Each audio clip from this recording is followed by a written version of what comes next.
te contesté el mail. Confirmame si lo recibiste. Sí, te contesté el mail el mismo sábado respecto al parcial. Avísame si recibiste la contestación del mail y si no, mándame una dirección de email por la plataforma y te la contesto personalmente a esa dirección. Pero entendemos el problema. En general, cualquiera que tenga problemas de salud, presenten el certificado médico correspondiente y eso les va a habilitar para rendir el recuperatorio. Caso contrario, no. O sea, tienen que presentar el certificado médico y eso los habilita. Bueno, después avísame, Raúl, si recibiste la respuesta en el mail. Bueno, vamos a trabajar. Nos toca. Yo quiero que atiendan la clase, Candela. No sé si la voy a grabar, y si la grabo no sé si la voy a subir. Quiero que atiendan la clase y quiero que participen de la clase. Somos poco, hay poca gente y lo interesante de esto es tratar de... Vamos a trabajar sobre un tema sobre el que ustedes ya vieron, o sea, no es nuevo el tema sobre el cual vamos a trabajar. Y quiero que de alguna manera se pueda participar y podamos intercambiar opiniones o que me planteen sus dudas. Hay cosas de la clase que no sé, la decisión de grabarla, de subirla a la plataforma grabada será con posterioridad, pero prefiero que atiendan. Estamos acá, aunque sea en la virtualidad, con el objetivo de alguna manera hacerlo más retroalimentada a la clase. Así que no se confíen porque no sé qué voy a hacer. No sé si la grabo y si no la grabo, y si la grabo no sé si la subo. Les pido por favor que presten atención y que traten de trabajar junto conmigo en la Recording clase. in progress. ¿De acuerdo? Bueno. Está faltando algo acá.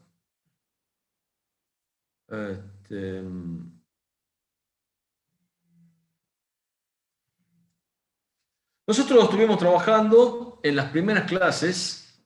Me tocó hacer la presentación de modelos contables. Desarrollamos un trabajo práctico referido al tema modelos contables, que era el trabajo referido a médanos. Y luego trabajamos con lo que es valores corrientes y los costos. Haciendo una presentación, en ese momento les comenté que era una presentación de todo lo que íbamos a ver, lo que iban a ver en la materia. Era una presentación global que luego iba a ser aplicada en cada uno de los rubros. Cuando hablamos de modelos contables, hablamos de 3 parámetros a considerar para presentar, para elaborar un modelo contable. Y los 3 parámetros a tener en cuenta eran la unidad de medida, los criterios de evaluación a utilizar y el concepto de capital a mantener. Y lo que es la reexpresión de los estados contables, lo que es que se materializa a través del ajuste por inflación, corresponde a la unidad de medida. Corresponde a la medición en moneda homogénea de las partidas de los estados contables, teniendo en cuenta los efectos de la inflación. Hoy, y desde el 1 de julio del 2018, está plenamente vigente el ajuste por inflación, introducido en las normas contables argentinas por la resolución técnica número 6, que es la que está vigente en este momento. Yo quiero trabajar de la siguiente manera.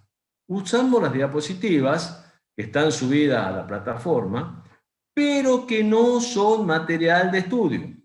Las diapositivas, insisto una vez más, no alcanza para aprobar un parcial, Porque, por ejemplo, yo con esta diapositiva de título estoy hablando más o menos hace 3 4 minutos. Entonces, las diapositivas me sirven a mí como una guía para canalizar la clase, para no dispersarme. Y a ustedes les puede servir como una guía para repasar en el momento en el que están estudiando. Nosotros en estas dos clases vamos a trabajar con el marco teórico de la reexpresión del estado contable y vamos a trabajar con el ejercicio práctico número 23, que es el trabajo que se refiere al Sol Sociedad Anónima. El ejercicio práctico del Sol es un ejercicio sencillo, muy básico, con muy pocas cuentas, pero de que didácticamente es muy útil para cerrar todo el esquema del ajuste por inflación, para mostrar todo el tratamiento, tanto por el método indirecto como por el método directo, y lo que es mostrarles al final el proceso secuencial.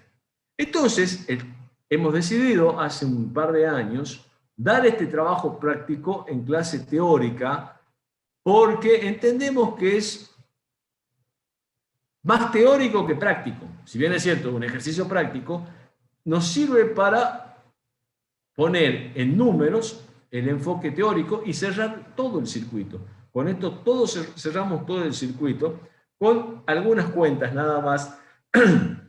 Y el objetivo es dejarles en claro cuál es la mecánica del ajuste por inflación, cuál es el circuito que se sigue para ello.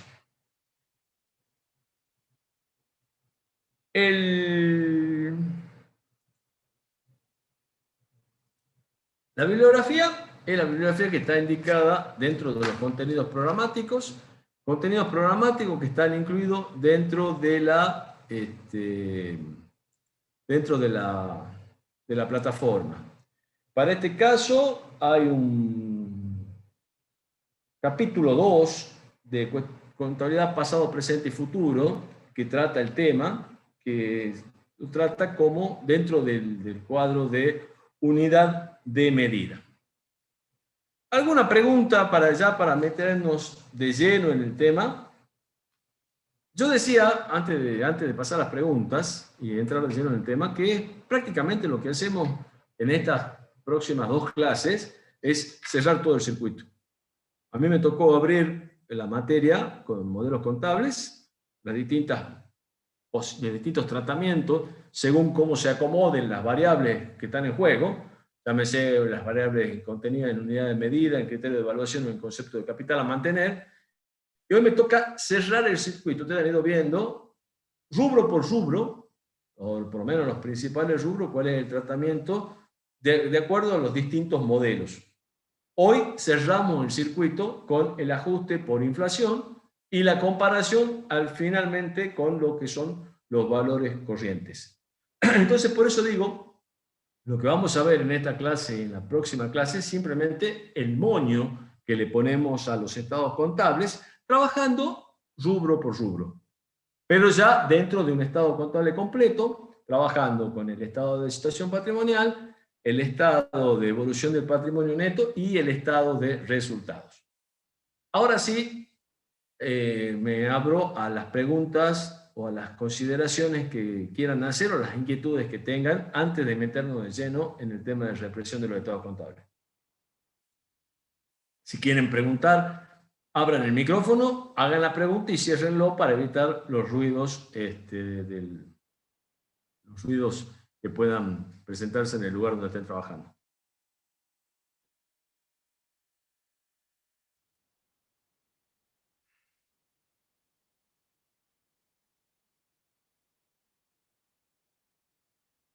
Bueno, parece que no hay pregunta. Espero que haya gente.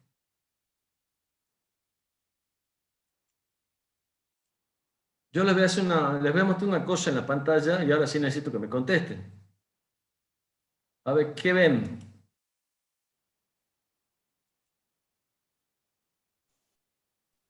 Ceros. Estamos aquí, profesor. ¿Qué ven? Estamos prestando mucha atención. Bueno, Y vemos cuéntenme. todo 0, 0, 0. Doble 0, cuádruple 0, ¿Qué será eso, triple no? 0 y cuádruple 0. ¿Cuántos ceros ven? Doble de 0, cuádruple de 0, triple 0 y cuádruple de 0. ¿Cuántos ceros ven en total? 13.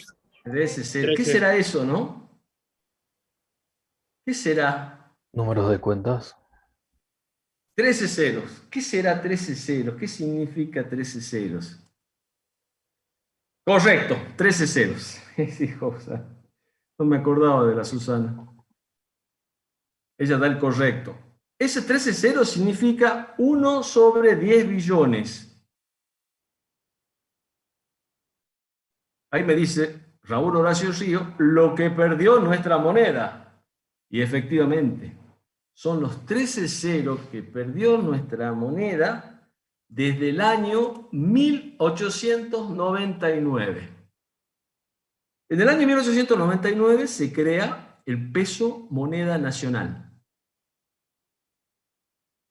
Desde el peso moneda nacional, imagínense, un peso en moneda nacional, una cosa que en el año 1899, miren los años que estamos hablando, ¿cuántos son? Son 122 años más o menos. Una cosa que en ese momento valía un peso, hoy estaría valiendo 10 billones de pesos. Esto, 1 sobre 10 billones. O sea, el 1 adelante y 13 0 atrás. ¿Qué pasó? Imagínense, en el año 1969, luego de 70 años, la ley 18.188 crea el peso ley 18.188, el cual le quita 2 ceros al peso moneda nacional. Es decir, que una cosa que valía en 1969, antes de la ley 18.188, 100 pesos, le sacaron 2 ceros y pasó a valer 1 peso ley 18.188. ¿Se entiende? En el año 1983 se crea el peso argentino, este peso A, que es por ley también, al peso ley 18.188 le saca 4 ceros. O sea que una cosa que en 1983, antes de la modificación, tenía un valor de 10.000 pesos, pasa a tener un valor de 1 peso argentino. En el año 1985, primero pasaron 70 años, después pasaron 24 años y después pasaron 2 años, al peso argentino, el austral le quita 3 ceros. Es probable que alguno de los que está en la sala haya nacido más o menos por esa fecha. Estamos hablando de 1985, hace 37 años. Capaz que hay muy pocos que hayan nacido en esa fecha. Bueno, en ese momento, al peso argentino, el austral le saca 3 ceros. Y en el año 1991, al austral, el peso actual, el que tenemos vigente, le saca 4 ceros. O sea, lo que eran 10.000 australes pasa a ser 1 peso. Entonces, desde 1899 hasta el año 1991 se le sacó 13 ceros a la moneda. ¿Esto qué significa? Que desde 1899 en adelante, la moneda se necesita cada vez más billetes para comprar las mismas cosas. Entonces, como la cantidad de billetes requiere de una mayor cantidad de cero, la solución que toman es quitarle ceros a la moneda e inventar una nueva moneda, hasta que llegamos a la moneda que tenemos hoy día. Esto, por ahí, si uno lee la historia de esta manera, nos dan ganas de llorar. Imagínense, la señora ha vivido prácticamente todos estos cambios de moneda, incluso desde la creación del peso moneda nacional. ¿Qué ha pasado? ¿Por qué ha sucedido esta cuestión? Por lo que se denomina la inflación. La inflación, en la bibliografía indicada, que está incluida en el capítulo 2 de Contabilidad Pasado, Presente y futuro, lo definen como la pérdida persistente del poder adquisitivo de la moneda. También se define como el fenómeno económico que se caracteriza por el alza sostenida y generalizada en el nivel general del precio. Esto es lo contrario. O sea, alza sostenida y generalizada a nivel general del precio. Suben todos los precios y suben permanentemente. Nosotros en algún momento, cuando hablábamos de modelo, hablábamos de crecimiento del precio específico por razones específicas, por razones puntuales, porque crece la oferta y disminuye la demanda, porque crece la demanda y hay poco para ofrecer. Entonces eso genera movimientos estacionales en el cambio de los precios. Por alguna razón suben, por otra razón en otro momento bajan, pero son cuestiones puntuales. En cambio, la inflación es un incremento sostenido, o sea, permanentemente se va incrementando el precio y generalizado. Se incrementa el precio en todos los bienes y servicios que se comercializan en la economía. Y la definición que la da, que encontramos en contexto pasado, presente y futuro, dice pérdida persistente del poder adquisitivo de la moneda. O sea, con la misma cantidad de moneda, cada vez se pueden comprar menos cosas. La inflación, entonces, genera cambios en el poder adquisitivo de la moneda. Esta pierde así su cualidad de ser patrón de medición, porque no permite la comparabilidad a través del tiempo. Esto desde el punto de vista contable. Veamos otro ejemplito. Fíjense esta situación. Esta situación se puede presentar en cualquier momento de la vida, en cualquier lugar. Pensemos en el kiosco de la universidad. Vamos en un momento uno, yo acá puse momentos, por no poner años, para no ser tendencioso en el momento de comparación, porque no me interesa lo tendencioso, sino simplemente lo objetivo de la situación. Momento 1 puede ser el año 1990, momento 2 el 91, momento 3 el 92, momento 4 el 94, o el 2000, 2001, 2003, 2004. ¿Claro? Lo importante es el efecto que se va produciendo y que vamos entendiendo cuál es la situación que se plantea. En el momento 1 voy con 50 pesos al kiosco de la facultad y educadamente presento un hola, dame un alfajor, un paquete de papitas y una Coca-Cola mediana. Pago con 50 pesos y me dan esa mercadería. En el momento 2, con los mismos 50 pesos, llego al kiosco, hola, dame un alfajor y una Coca-Cola chica. Ya ha cambiado, tengo la misma cantidad de pesos, pero puedo comprar menos cantidad de producto. ¿Me van siguiendo? Voy en el momento 3, con los mismos 50 pesos, hola, dame un alfajor. ¿Me siguen? Tengo los mismos 50 pesos y en un momento distinto puedo comprar menos cosas. Y en el momento 4, con los 50 pesos, solamente me alcanza para un hola, porque prácticamente ya no alcanza ni para un alfajor, los 50 pesos. Entonces, ¿qué ha pasado? La moneda ha seguido teniendo su valor nominal expresado en el billete de 50 pesos. Pero con ese billete cada vez se ha podido comprar menos cosas. O sea que la moneda ha perdido poder adquisitivo. Los bienes han seguido siendo los mismos bienes, porque en ese kiosco estaba el alfajor, estaba el paquete de papitas, estaba la gaseosa mediana y estaba la gaseosa chica. Pero al perder poder adquisitivo la moneda, ya no podía adquirir esa misma cantidad de cosas con esa misma cantidad de moneda. Necesitaba más moneda. Entonces, ¿qué es lo que pierde poder adquisitivo?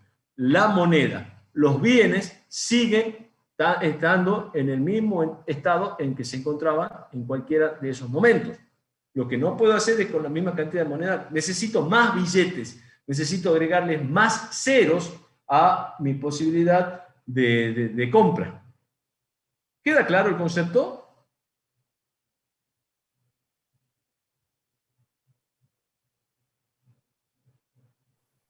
Sí, profe. Sí, profe. Sigamos entonces. Estoy revisando el chat que dice sí, profe, sí, profe. Sigamos. Efecto de no considerar la inflación sobre la información contable. ¿Cuáles son los problemas que se generan? En general, pérdida de razonabilidad de la información contenida en los estados contables. En consecuencia, la información contable no refleja la realidad económica. En consecuencia, se incumple el objetivo de los estados contables. Por lo tanto, se induce a la toma de decisiones equivocadas por parte de los usuarios. ¿Por qué ocurre todo esto? Veamos otro casito que puede servir para aclarar el tema. Estos son datos que obtuve desde el Google Maps. Desde mi casa a la entrada de la universidad tengo 12 kilómetros de distancia. Desde la entrada de la universidad, me paro, digamos, parado en la puerta de la universidad hasta la Facultad de Ciencias Económicas, Jurídicas y Sociales, tengo aproximadamente 150 metros. La pregunta es si se puede sumar estas dos cifras. No, profe. No. Sí se puede sumar, pero no son la misma unidad. Claro, de poder sumarse sí, pero no sería Hay que razonable. cambiar. Entonces algunos dicen que sí, otros dicen que no, algunos dicen que sí, pero yo Sí, digo que profe, sí. pero hay que ponerlos en la misma unidad de medida. Bueno, yo estoy de acuerdo con eso. Dice, sí, sí se puede sumar. La suma da 162. 12 más 150, 162. Y en base a eso, yo tengo que tomar una decisión.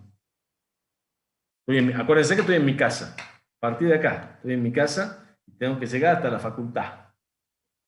Y tengo que las distancias, y me dice que tengo una distancia de 162.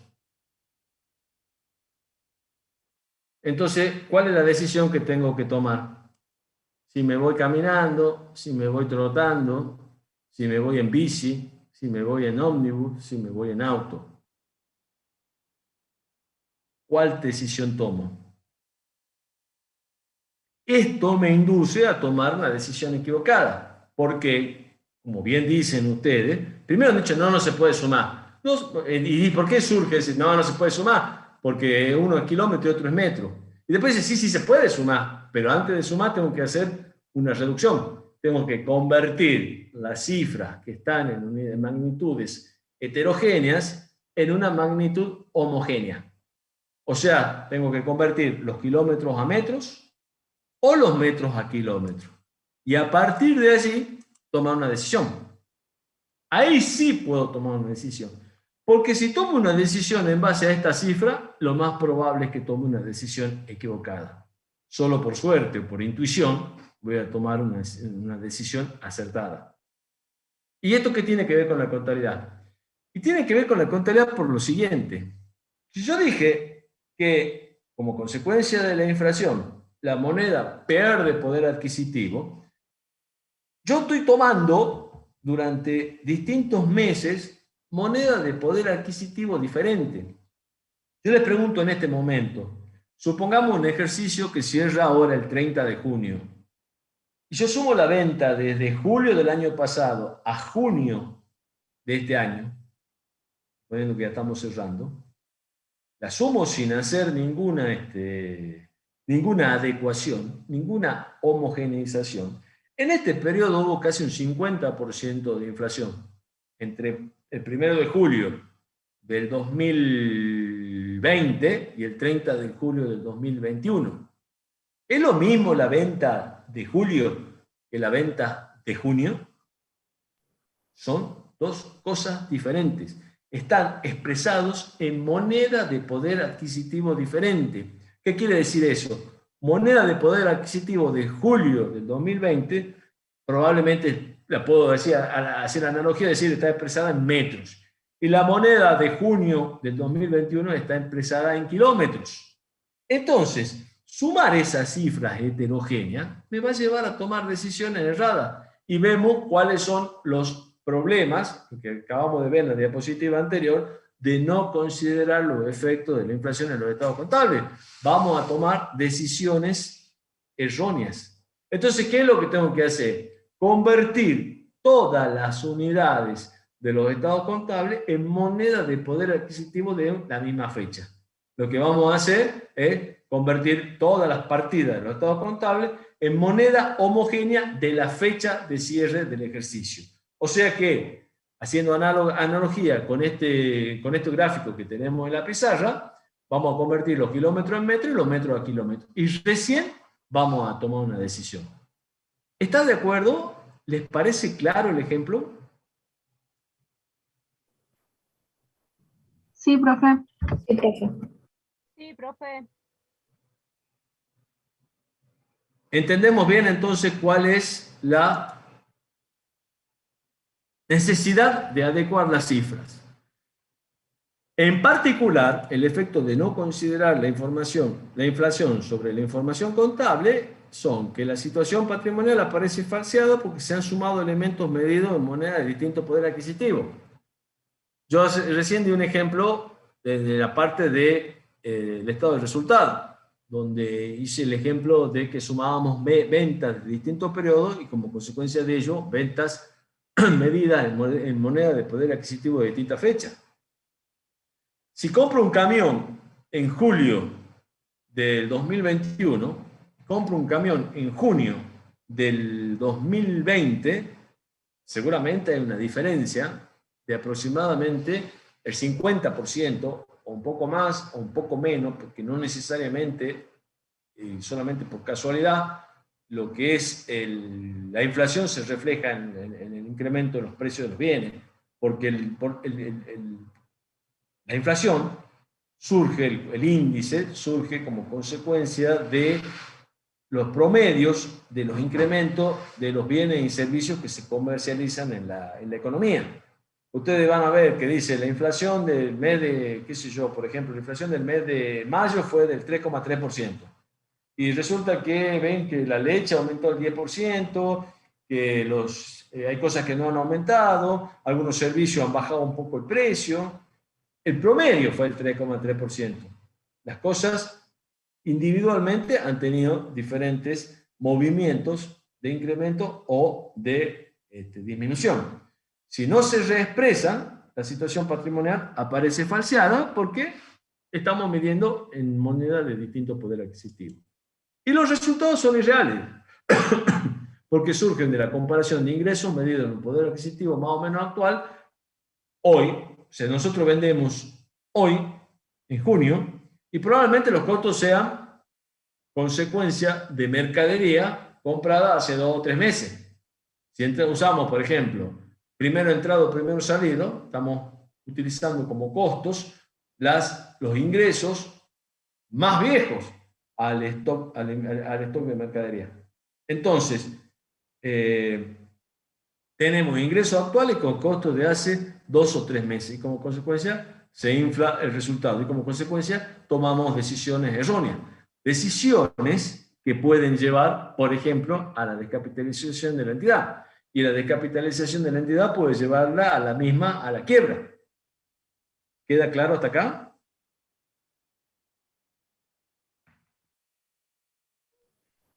Sí, profe. Sí, profe. Sí, profe. 88 somos, 89 conmigo. Sigamos. ¿Qué hizo la contabilidad? ¿Qué hizo la contabilidad para resolver este problema, para reflejar este problema y para solucionar la cuestión de la heterogeneidad de la cifra y de alguna manera convertir toda la cifra en moneda homogénea y permitir la toma de decisiones? En el año 1900... ¿qué hizo la contabilidad? Me faltaba esto, los dibujitos, los emojis. Tanto cosas. ¿Qué hizo la contabilidad? A ver qué hizo. En el año 1972, hace casi 50 años, se dictó la ley 19.550, ¿Le suena? La ley 19.550 es la Ley General de Sociedades. La Ley General de Sociedades, en su artículo 62, establece que en el último párrafo del artículo 62, y bajo el título Ajuste, dice que los estados contables correspondientes a ejercicios completos o periodos intermedios dentro de un mismo ejercicio deberán confeccionarse en moneda constante. Luego vamos a ver que hay una resolución técnica que equipara el concepto de moneda constante al de moneda homogénea. La ley 19.550, la Ley General de Sociedad, en su sección 9, es la que se refiere al tema de la contabilidad. Y allá, por el año 1972, ya habría la necesidad de que los estados contables se presenten en moneda constante, vislumbrando esta situación de heterogeneidad que llevaba o que lleva a la toma de decisiones probablemente erráticas. Luego la profesión, en el año 1984, y luego de diversas pruebas con ajustes parciales, llega a dictar la resolución técnica número 6, que es sobre la cual estamos trabajando en este momento, que establece el ajuste integral por inflación. En el año 1991, la ley 23.928, que se denominó la ley de convertibilidad, acuérdense que en el año 91 decíamos que se eliminó el austral y se creó el peso actual. Esa ley, una errónea interpretación, suspende el ajuste por inflación. Dentro de su articulado, el artículo 10 establecía una serie de actualizaciones que no debían hacerse y dentro de ellas lo que era el ajuste por inflación. Se consideraba como que era una indexación de precios, ajustar los estados contables por inflación, entonces se suspende la aplicación del ajuste por inflación. Se suspende la aplicación de la resolución técnica número 6. En el año 2002, esto significa resolución de Junta de Gobierno de la Federación Argentina de Consejos Profesionales de Ciencia Económica, reanuda el ajuste por inflación, o sea que reanuda la aplicación de la resolución técnica número 6, porque se consideró que estábamos dentro de un marco de inestabilidad monetaria. Pero en el año 2003, otra resolución de la Junta de Gobierno de la FACSE, la 287, discontinúa el ajuste por inflación. Toda esta temática está tratada con lujo de detalle en el libro de Enrique Fogler Newton, Cuestiones Contables Fundamentales, en el capítulo de ajuste por inflación. A partir del 1 de julio del 2018, como les comenté al principio de la charla, se emite la resolución 539/18, o sea, 539 del año 2018, donde se reanuda el ajuste por inflación y se pone en plena vigencia la resolución técnica número 6, que nunca fue derogada. Ustedes fíjense que desde el año 91 al año 2002 no se aplicó el ajuste por inflación, estamos hablando de 11 años, pero no se derogó la RT6. Y después, desde el año 2003 al 2018, otros 15 años sin aplicación del ajuste por inflación. ¿Qué pasó en el medio? Había una disposición, un decreto del Poder Ejecutivo Nacional que prohibía, literalmente prohibía a los entes, a los organismos estatales recibir estados contables ajustados por inflación. Cuando hablo de organismos estatales me refiero a la Inspección General de Personas Jurídicas, Administración Federal de Ingresos Públicos, la Comisión Nacional de Valores, la Superintendencia de Seguro de la Nación, el INAES, el INACIN en su momento, todos esos tipos de organismos no podían recibir estados contables ajustados por inflación. Entonces, eso puso a la profesión en un gran brete, porque ustedes han visto que si no se ajusta por inflación, estamos en un modelo de contabilidad a valores históricos, con un resultado histórico siguiendo ese modelo. Si aplicamos el ajuste por inflación, tenemos otro resultado, que es un resultado aplicando moneda homogénea, que es el resultado ajustado por inflación. Entonces, al tener dos situaciones que pueden ser muy divergentes entre sí, el brete del contador, no se olviden que el contador debe auditar los estados contables y opinar sobre ellos. Entonces, si tiene dos juegos de estados contables, uno histórico y otro para tomar decisiones ajustados por inflación, la pregunta es ¿a cuál de los dos le ponemos que presenta razonablemente la inflación? Que presenta razonablemente la información. Tener dos juegos de estados contables y dos resultados distintos es una situación muy conflictiva. Entonces, ¿qué ha pasado? Durante el transcurso de todos estos años se ha ido, hablando mal y pronto, pateando hacia adelante el problema. En un principio se habló de que si la inflación no superaba el 8% anual, se consideraba que estábamos en un contexto de estabilidad monetaria.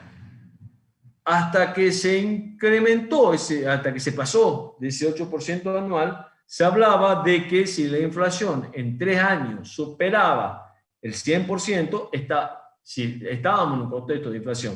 Si no lo superaba, estábamos en un contexto de estabilidad monetaria.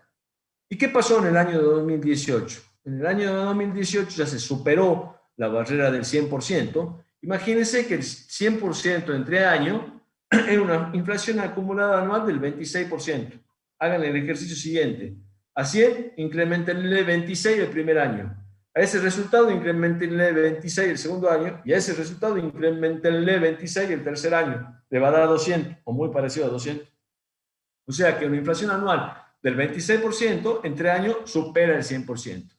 Cuando se superó ese 100%, se dictó o se aprobó la resolución de Junta de Gobierno de la FAPSE, que es el máximo organismo emisor de normas de nuestra profesión, la 539/18, con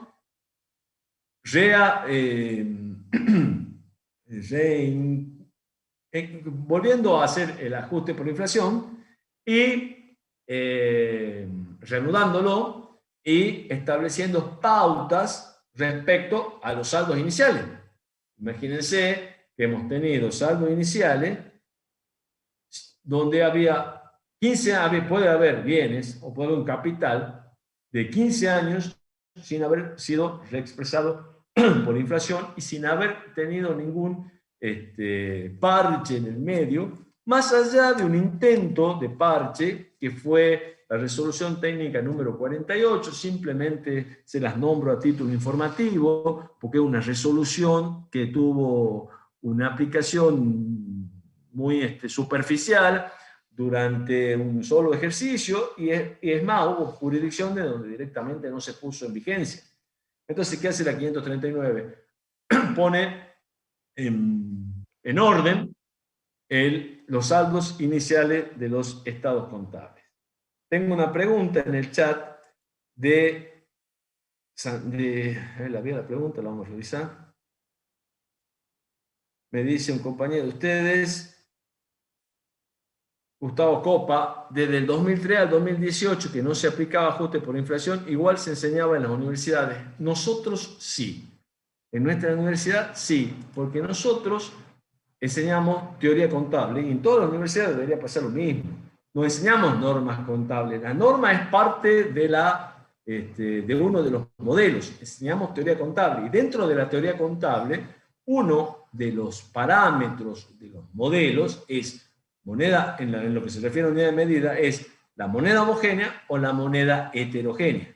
Entonces, lo que teníamos para moneda homogénea era la resolución técnica número 6, era el ajuste integral. Entonces, nunca lo dejamos de enseñar, nunca lo dejamos de aplicar. Y hoy muchos de nuestros alumnos tienen una ventaja comparativa respecto a colegas de otros lugares donde nunca han visto el ajuste por inflación y se encuentran que un balance cerrado el 31 de diciembre de 2018 debía presentar los estados contables ajustados por inflación. Entonces, bueno, tuvimos la suerte de andar dando cursos por gran parte del NOA y del NEA, para ponernos en tema respecto al ajuste por inflación. Pero insisto en una cuestión, nosotros estamos fundamentalmente hablando de teoría contable. Por eso es que no lo dejamos de dar, porque no damos normativa vigente. La norma vigente depende de una decisión política de quienes estén al frente de la institución. Cuando me refiero a la institución, me refiero a la federación. La federación tiene delegadas funciones de parte de cada uno de los consejos profesionales de ciencia económica. Entonces, puede pasar que durante muchos años se decidió que estábamos en un contexto de estabilidad monetaria si no se cumplían determinadas pautas. A tal punto que durante 15 años, a pesar de que hubo inflación, no se ajustó por inflación. Cuando se ajusta por inflación, cambiamos de modelo. A partir de que se reanuda el ajuste por inflación, cambiamos de modelo. Y nosotros tenemos que estar preparados para ese tipo de cambio. En el primer ejercicio que se aplica RTC, hay situaciones de excepción que exceden el objetivo de esta charla. Bueno, las situaciones de excepción están plasmadas en la resolución de Junta de Gobierno 539, luego modificada por la 553. La resolución de Junta de Gobierno 553 modifica la 539 y hay una nueva de este año, 583, que si mal no me equivoco, que está establece las pautas a tener en cuenta para el primer ejercicio que se aplica RT6.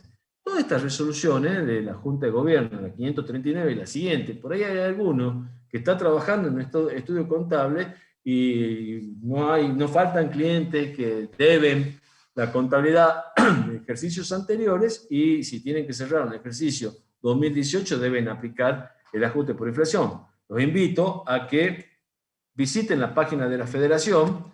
Yo creo que ya se las mostré alguna vez.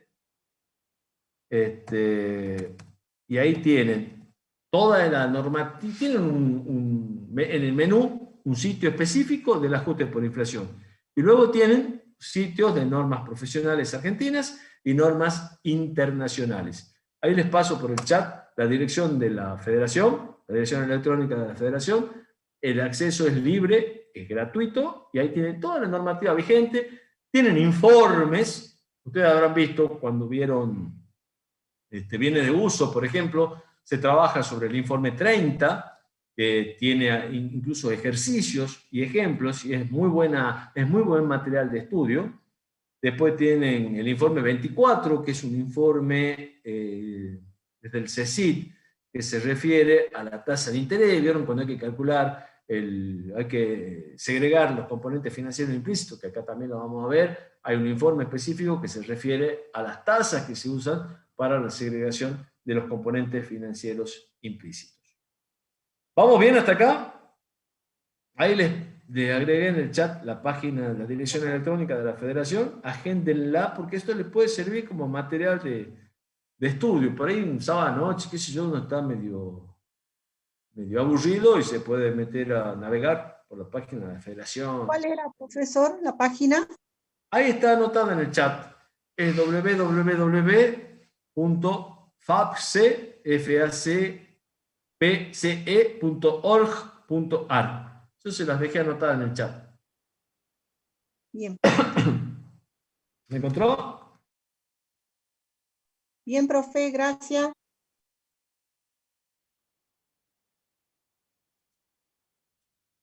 Situación normativa actual. La resolución técnica 16 es el marco conceptual, ¿vieron? Ahí es donde encontramos el modelo que está vigente. Dice que la unidad de medida, los estados contables deben expresarse en moneda homogénea del poder adquisitivo de la fecha a la cual corresponde. Acá nos pone homogénea a qué fecha. Yo dije, vamos a la analogía que utilicé en el ejemplo, que me parece lo más gráfico. Tengo que convertir de kilómetro a metro. Acá me dice convertir todo a kilómetro.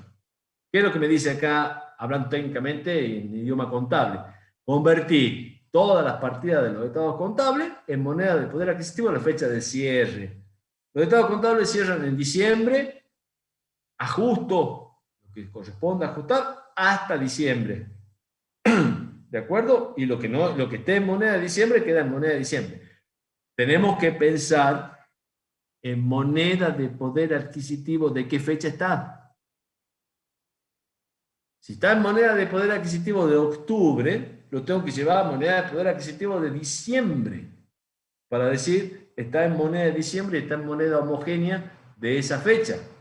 Para hacer eso, necesito el índice de diciembre dividido el índice de octubre y me da el coeficiente de reexpresión que me va a llevar a esa partida que está en moneda de poder adquisitivo de octubre a moneda de poder adquisitivo de diciembre. No quiere decir que el bien ajustado tenga ese valor en diciembre. Quiere decir que está en moneda homogénea de esa fecha. ¿Está bien? De ahí, ya reexpresado, el término correcto es decir, está reexpresado a moneda de diciembre, recién lo puedo comparar con su valor corriente. La primera comparación me va a llevar a un valor de origen reexpresado y me va a generar un resultado por exposición a la inflación. Ese valor de origen reexpresado en moneda homogénea de diciembre comparado con el valor corriente que tenga el bien, que está en moneda de diciembre, porque el valor corriente lo definíamos como el valor que tiene un bien a la fecha de la medición. Si estoy midiendo en diciembre, el valor está en moneda homogénea de diciembre. Entonces lo tengo que comparar ajustado a diciembre. ¿Está claro? Y eso me va a generar un resultado por tenencia, que puede ser positivo o negativo. ¿Queda claro este concepto?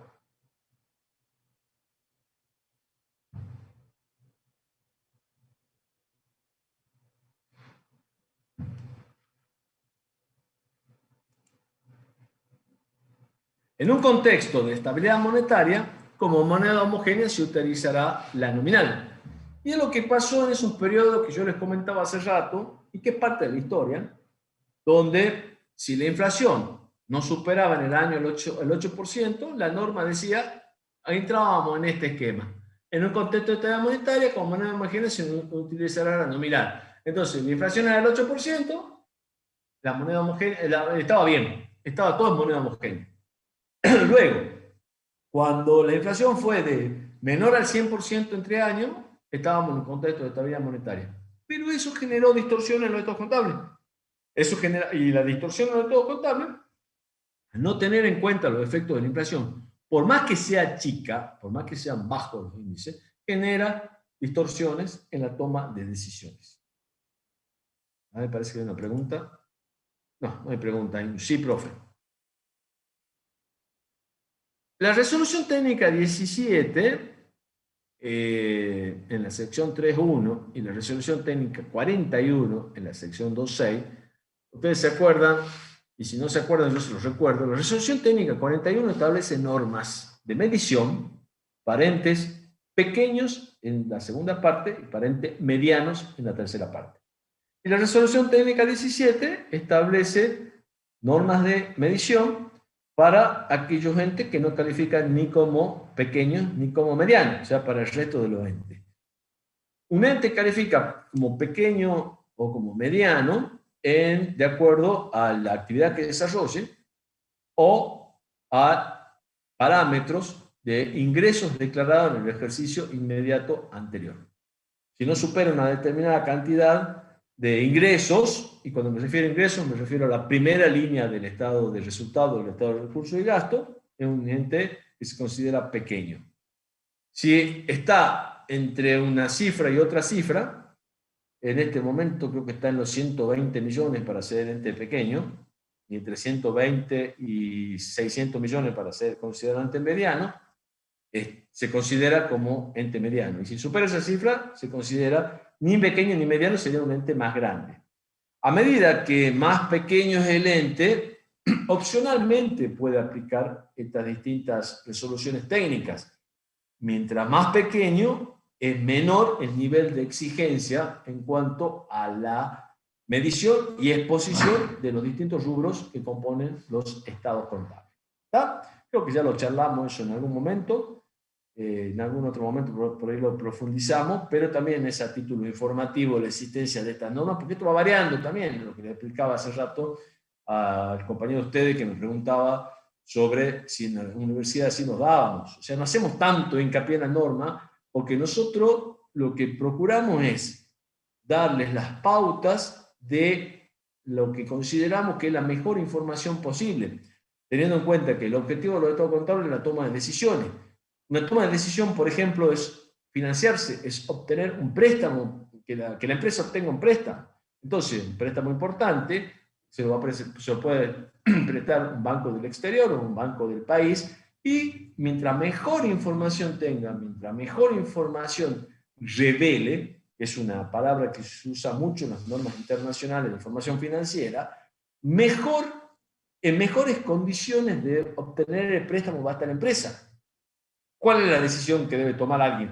Prestarle dinero a esa empresa. ¿Qué es lo que debemos aportar nosotros como contadores? Una muy buena información para que aquel que tenga que tomar la decisión de prestarle, le preste. Porque seguramente con esos recursos la empresa va a poder financiar sus actividades de inversión. Entonces, ¿qué procuramos?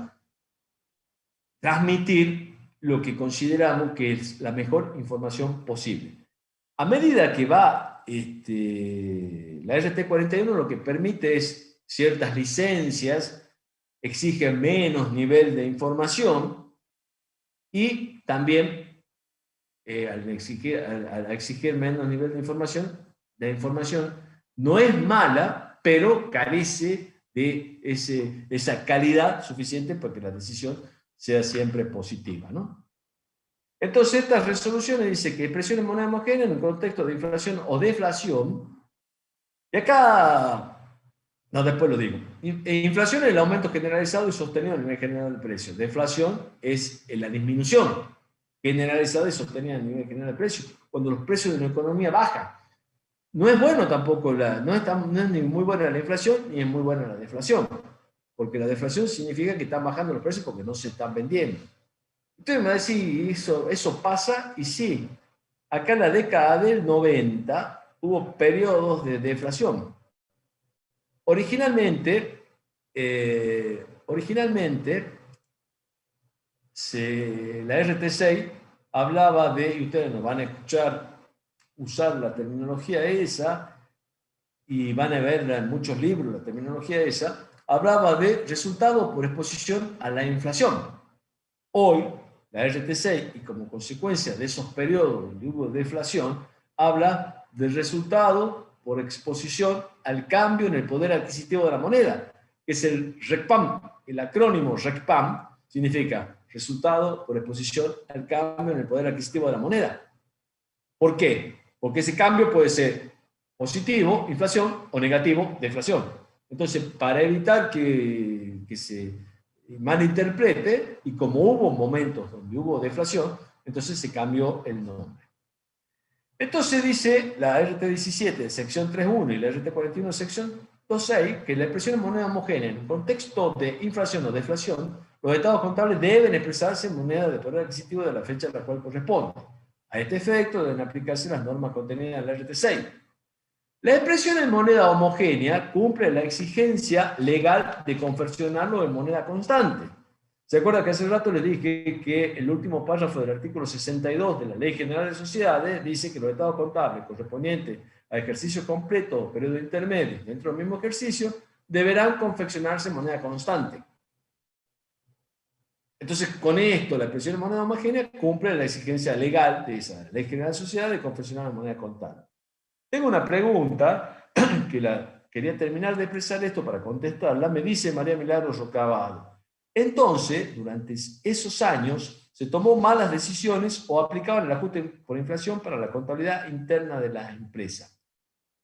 Sí, es muy probable que se hayan tomado malas decisiones equivocadas, pero de alguna manera, con el advenimiento de los valores corrientes, de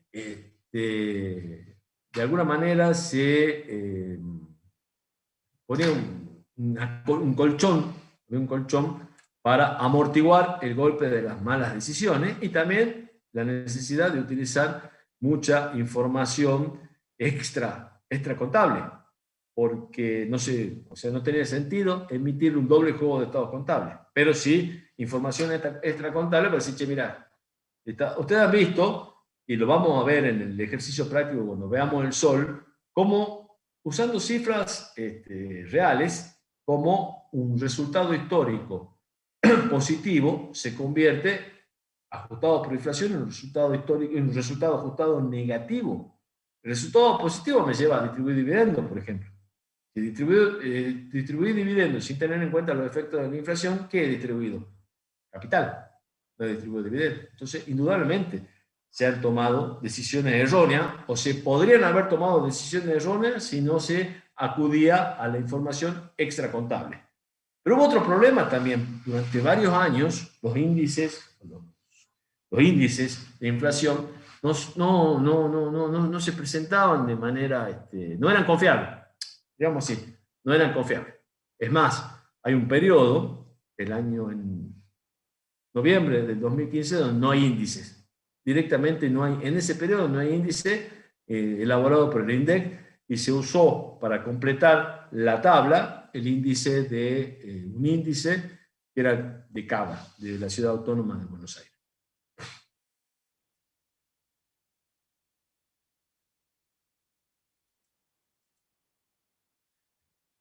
Veamos qué dicen las normas internacionales. Yo les muestro lo que dice la norma internacional, que es la NIC 29, que es una norma internacional. Ustedes no sé si han escuchado hablar de normas internacionales. En Argentina hay una resolución técnica número 26 que adopta las normas internacionales de información financiera, NIIF. Hay normas internacionales de contabilidad, NIC, y normas internacionales de información financiera. Conviven todas en un mismo cuerpo normativo, porque unas son de un organismo y otras son de un organismo que reemplazó al que dictó las NIC. O sea, hay un organismo, el IASC, IASC, que dictó las NIC, y luego lo reemplazó el IASB, IASB, que dicta las NIIF. Pero conviven, o sea, no hay colisión entre esas normas, sino que por el contrario, hay una NIC para una cosa, una NIIF para otra cosa, y todas juntas conviven. Hoy en la Argentina, la resolución técnica 26 adoptó las normas internacionales y son de aplicación obligatoria para los entes que cotizan en bolsa.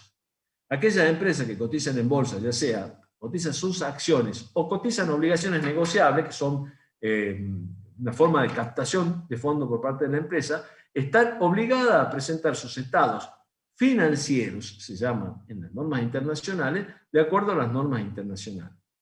Pero el resto de los entes, sean pequeños, medianos, o los que no califican ni como pequeños o medianos, o sea, aquellos entes de la resolución técnica 41 que veíamos hace rato, segunda y tercera parte, y aquellos entes de la resolución técnica 17, pueden aplicar por opción las normas internacionales de contabilidad, que exigen un mayor grado de fiabilidad en la aplicación de las normas y un mayor grado de revelación de las políticas contables utilizadas. Es decir, pueden llegar a entenderse que son más confiables. Y ustedes van a decir, pero ¿por qué un ente va a aplicar normas internacionales? Y por ejemplo, porque está gestionando un préstamo en un banco de Estados Unidos. Entonces, ese banco le va a exigir que presente sus estados financieros, lo que nosotros llamamos estados contables, de acuerdo a normas internacionales. La NIC 29, que es lo que viene al caso para nosotros, particularmente en este paneo que estoy haciendo sobre el ajuste por inflación, habla de hiperinflación y dice solo para el caso de hiperinflación, y debe entenderse a la hiperinflación como una inflación muy elevada, a tal punto que fíjense que tiene una única pauta cuantitativa. El último punto, si lo ven ahí abajo, dice la tasa acumulada de inflación entre años se aproxima o sobrepasa el 100%. Entonces, para las normas internacionales, si la tasa acumulada de inflación entre años se aproxima o sobrepasa el 100%, estamos en un contexto de hiperinflación.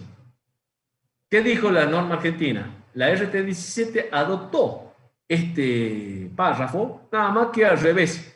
Puso esa pauta cuantitativa, o sea, la tasa acumulada, como primer punto dentro de las características indicativas.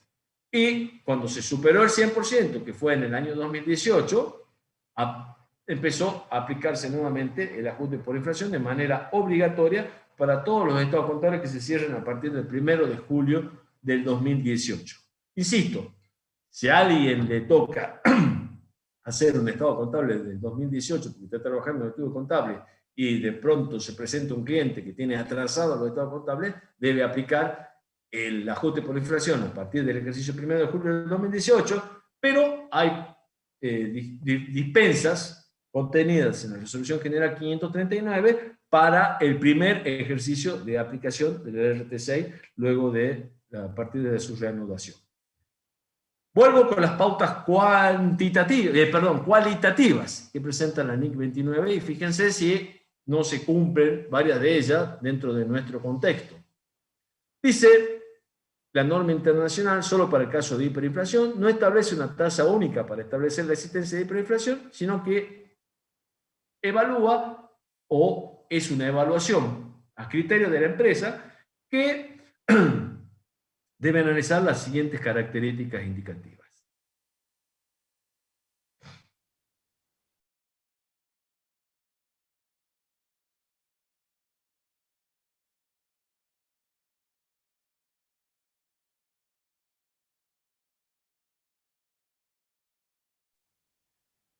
La población en general prefiere conservar su riqueza en forma de activos no monetarios o bien en una moneda extranjera relativamente estable. ¿Cuáles son los activos no monetarios? Son aquellos activos, nosotros les llamamos activos no monetarios o activos no expuestos. Son aquellos activos que no están expuestos a la pérdida de poder adquisitivo de la moneda. ¿Se acuerdan el ejemplo que hablamos al principio de los 50 pesos? Bueno, los 50 pesos son un activo monetario o expuesto, es el que pierde por la inflación. La galletita, la gaseosa mediana, la gaseosa chica, el alfajor son activos no monetarios. Eso están ahí. Lo que yo necesito es cada vez más billetes para llevarme esa gaseosa. Pero la gaseosa está ahí. Eso no. Entonces, ¿qué hago si hay inflación? Me cubro comprando activos no monetarios o activos no expuestos. Me compro, mantengo mercadería, stock de mercadería, siempre y cuando hay que tener en cuenta que sea mercadería con vencimientos alejados en el tiempo. Invierto en bienes de uso. En general, invierto en una moneda extranjera relativamente estable. Por ejemplo, dólares o en euros. La gente no se queda con pesos. La gente en general trata de sacarse los pesos de encima. Hay una cosa que es muy notoria en épocas de inflación. Los billetes estaban muy gastados. Ustedes fíjense qué gastados que están los billetes de 50, los de 100, mucho más los de 10, mucho los de 20. Bueno, ya no hay más billetes. El de 10 es la última denominación. Otra pauta indicativa, en general los precios se establecen en moneda extranjera. Los precios de muchos bienes se establecen en moneda extranjera. Si uno quiere averiguar el precio de un departamento, está establecido en dólares estadounidenses. Las ventas y compras a crédito tienen lugar a precios que compensan la pérdida del poder adquisitivo de la moneda. O sea que tiene una tasa de interés que supera la tasa de inflación, y lo que la supera tiene un sobreprecio por inflación y tiene un componente adicional que es para la ganancia por el préstamo de dinero. Por eso ya vamos a ver que se habla de la determinación en términos reales del resultado por exposición a la inflación. Las tasas de interés, salario y precios se ligan a la evolución del índice de precio. Hay constantemente paritaria, hay constantemente modificación de precio. Y la tasa acumulada de inflación, que era la pauta cuantitativa que vimos hace rato, se aproxima o sobrepasa el 100%. Nuestra resolución técnica 17 tomó parte de estas pautas y las hizo propias y está dentro del texto de la resolución técnica 17.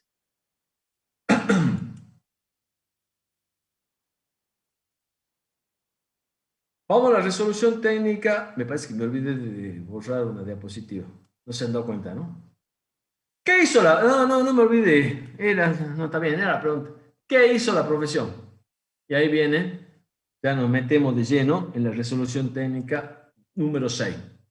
La solución propuesta fue convertir todas las partidas de los estados contables en moneda homogénea de la fecha de cierre. Yo me imagino que a esta altura deben tener muy claro de qué se trata lo que estamos viendo. ¿O estoy equivocado? Díganme que sí, porque si no empezamos todo de vuelta, no hay ningún problema. Espero que estén todavía. Profe, me alarmó ver ese lapso de tiempo desde el 2003 hasta el 2018, que no sé, que se consideraba que no se debía aplicar el ajuste por inflación. Me llamó mucho la atención. Hubo O sea, me alarmó. desde el 91 al 2002 no se aplicó el 2002 hasta el 2003 y desde el 2003 hasta julio del 2018 no se aplicó. Estábamos en estabilidad monetaria. Sí, fue una discusión política muy grande. Pero no estábamos en estabilidad monetaria, sí, profesor. No, no estábamos. No, claramente no. Eso es lo que me alarmó, lo que usted cuenta, Claro. la historia me alarmó. No, aparte es lo que dicen las normas, ¿no? Ustedes fíjense que la norma dice, si no se supera el 8% anual, estamos en estabilidad monetaria. Un 8% anual acumulado en 5 años es una inflación de más del 50%. Es Sí, mucho, se hace un montón. es mucho, es mucho. Pero bueno, estaba el decreto ese que recién se derogó, yo no me acuerdo exactamente la fecha, pero se derogó el decreto. Había un decreto, está el 1269 del año 2002, fue derogado, era el decreto que prohibía a los, o sea, nunca se derogó la RT6. El problema era que había un decreto que prohibía la recepción por parte del organismo del Estado de los estados contables ajustados por inflación. Entonces no tenía sentido ese estado contable ajustado por inflación si no se lo podía presentar. Por eso, y yo siempre digo lo mismo, ¿en cuál de los estados contables íbamos a poner que los estados contables presentaban razonablemente la información? ¿En el que tenía el resultado histórico o en el que tenía el resultado ajustado por inflación? En algún lado estábamos mintiendo si poníamos los dos. No puede haber dos cosas divergentes que presenten razonablemente la información. Solamente la presentan razonablemente a la información los estados contables ajustados. Y hay un agravante más, porque tampoco se derogó, siempre estuvo vigente el artículo 62 de la ley 19.550, que exige que los estados contables se presenten en moneda constante. Y no se estaban presentando en moneda constante por norma, por disposiciones de un decreto y por disposiciones de normas contables. Pero bueno, hoy estamos aplicando nuevamente el ajuste por inflación y también se está aplicando el ajuste por inflación impositivo, que eso va por otro canal, va por otra vía y no tiene nada que ver con el ajuste por inflación contable. Sigamos con la RT6 entonces. El método que establece la resolución técnica número 6 se llama proceso secuencial. No se asusten con el proceso secuencial, porque lo que hace el proceso es enumerar la secuencia de operaciones que se hacen para represar los estados contables. Y fíjense, nosotros cuando veamos el sol, vamos a hacer el procedimiento completo. Después que hagamos el ajuste de los estados contables, vamos a hacer el proceso secuencial. Les voy a mostrar todo el esquema completo del proceso secuencial que requiere que se haga la represión de las partidas. O sea, el proceso secuencial es una etapa que sirve como control de todo el método que se ha utilizado para llegar en forma rápida al resultado por exposición al cambio en el poder adquisitivo de la moneda. Pero requiere que se hagan paulatinamente y como corresponden los pasos para la represión de las partidas. El proceso secuencial empieza con que hay que obtener el activo y el pasivo al inicio en moneda de esa fecha. O sea, supongamos, estamos cerrando un ejercicio 31 de mayo del 2021. necesitamos el activo y el pasivo al inicio del ejercicio, que sería 1 de junio del 2020. ¿Digo bien? El activo y el pasivo que está en moneda de esa fecha. ¿Qué pasa cuando recién se reanuda el ajuste? El activo y el pasivo no está en moneda de esa fecha, está en moneda de poder adquisitivo de diferentes fechas. Entonces, por eso es necesario que cuando se reanuda el ajuste, cosa que ocurrió en el 2018, se establezcan pautas para expresar los saldos iniciales en moneda homogénea. Esas pautas están incluidas dentro de la resolución de Junta de Gobierno 539 del año 2018, luego modificada por un par de resoluciones más, pero siempre la 539. Insisto con esto, por ahí puede estar alguien escuchando esta charla que está trabajando en un estudio contable. Y hoy tiene una ventaja comparativa por ahí hasta con el mismo contador del estudio porque no se acuerda del ajuste por inflación. Y ustedes pueden ir a darle una charla de ajuste por inflación y pueden resolver el problema de ese ajuste por inflación de los estados contables. Simplemente se van a tener que sentar a estudiarlo y a practicar. Por diferencia entre el activo y el pasivo, se obtiene el patrimonio neto al inicio en moneda de esa fecha, represado en moneda homogénea de la fecha de cierre, aplicando el índice. Le daba el ejemplo mayo y junio. Mayo del 2021 respecto a a mayo del 2020, represando punta a punta el patrimonio neto. Punto 3, activo y pasivo al final del periodo, expresado en moneda de cierre. Para eso hay que hacer todo el procedimiento indicado por las mismas RTC, que lo vamos a ver en unos minutos, que son los pasos para la represión de las partidas. El punto 4 es patrimonio neto al final del periodo en moneda de cierre, que ahí sale por diferencia, pero yo les voy adelantando.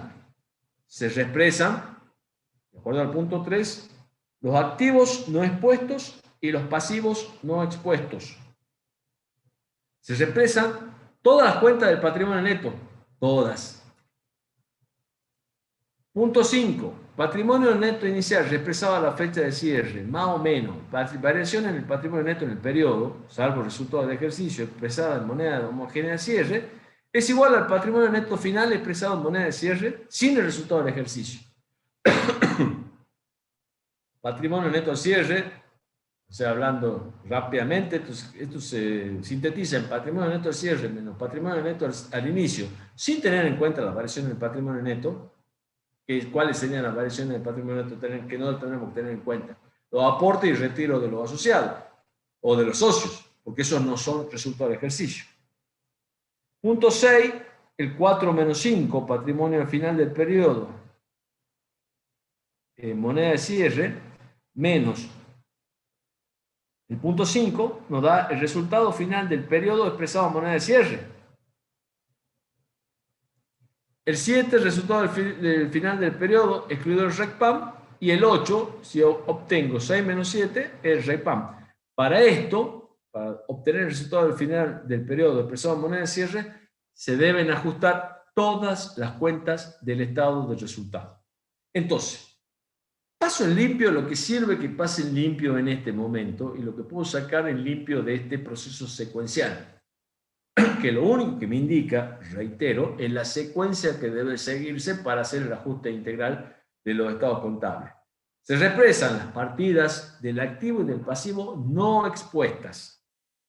Se represan todas las cuentas del estado de evolución del patrimonio neto, todas las cuentas del patrimonio neto, y se represan todas las cuentas del resultado. ¿Está claro? ¿Cómo se represan? Bueno, es otra parte del método que establece la resolución técnica número 6 y que se llama pasos para la represión de la partida.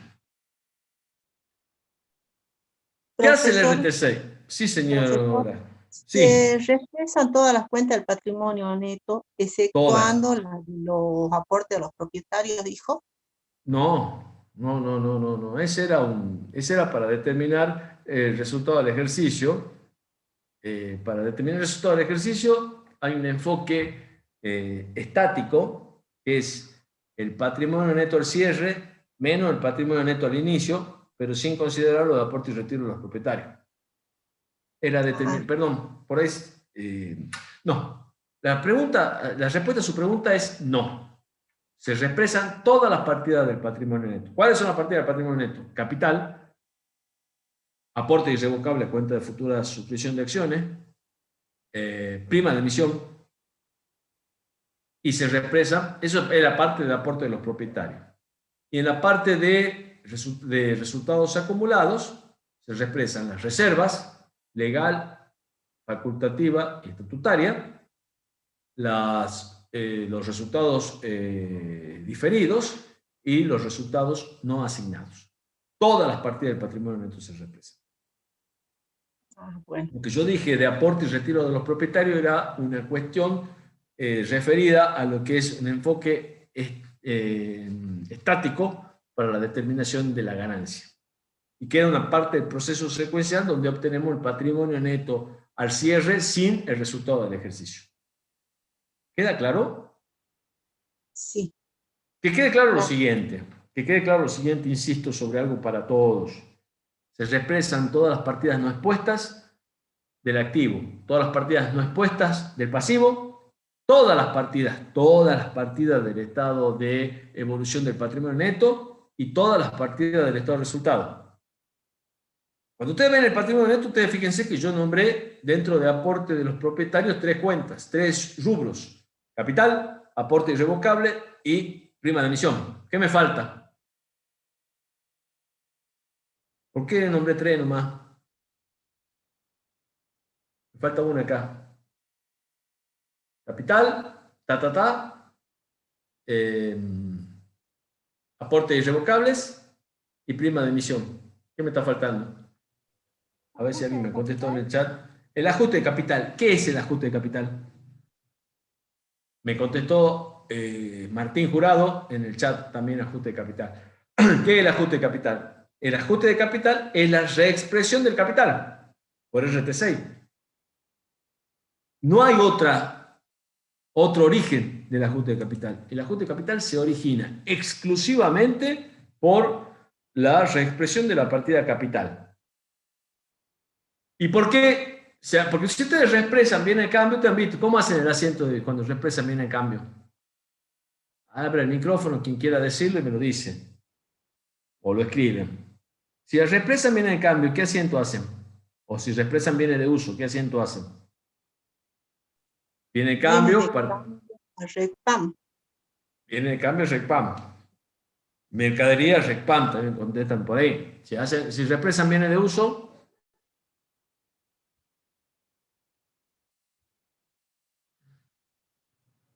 ¿qué asiento hace si reexpresan bien el de uso? Rodado a RECPAM. Si reexpresan la reserva legal, ¿qué asiento hacen?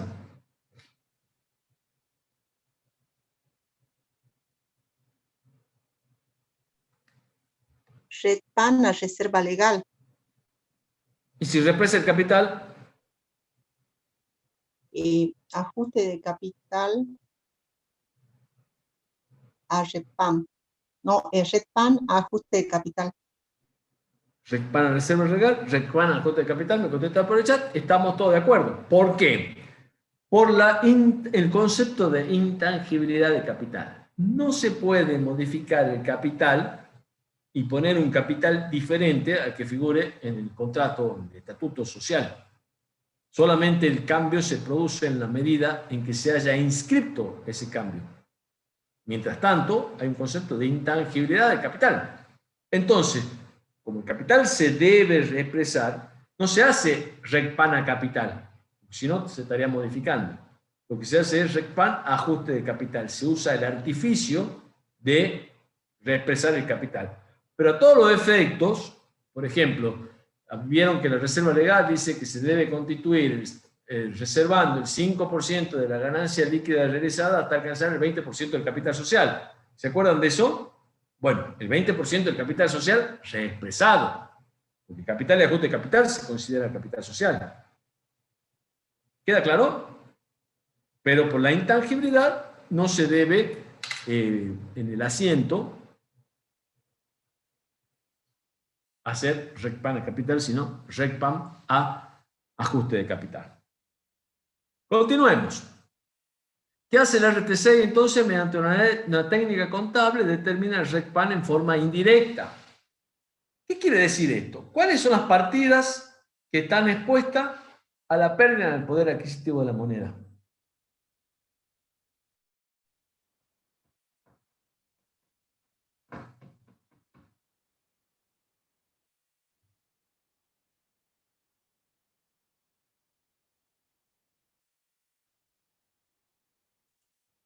Caja. ¿Qué más?